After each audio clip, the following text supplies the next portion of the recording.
विस्थापित गर्नु हुँदैन, घर भत्काएर खेदाउनु हुँदैन, जनतालाई बेघर बनाउनु हुँदैन भन्ने लाइनमा म स्पष्ट रूपमा छु। पहिलो हाम्रो प्रतिनिधि सभाको पहिलो सदनको पहिलो बैठकमै मैले त्यो चाहिँ एजेन्डा टेबल पनि गरेका छु। त्यसो भएको कारणले गर्दाखेरि खबरदारी गर्ने, सरकारले चाहिँ नि गरेका कामहरूलाई मूल्याङ्कन गरेर खराब काम गरेको हदसम्म हामीले खबरदारी गर्दै आइरहेका छौँ र खबरदारी गर्ने काममा म जहिले पनि छु। अरू कोही रहला नरहला, तर म चाहिँ तपाईँहरूको पक्षमा रहन्छु। यो चिज हो, किन भन्दाखेरि सबैलाई बासको अधिकार हुन्छ, मौलिक हक हो, त्यो संविधानले दिएको। घर बनाएर बस्ने अधिकार सबैको छ।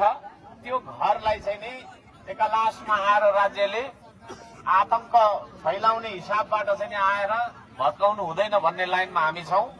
तपाईँ हामी मेचीदेखि महाकालीसम्म सबैजना एकजुट भएर सरकारले चाहिँ जनतालाई घर भत्काएर बेघर बनाउने जुन सरकारको जुन एक खालको निरङ्कुश कदम छ, त्यसको विरुद्धमा हामी एक भएर बसिरहनु पर्छ।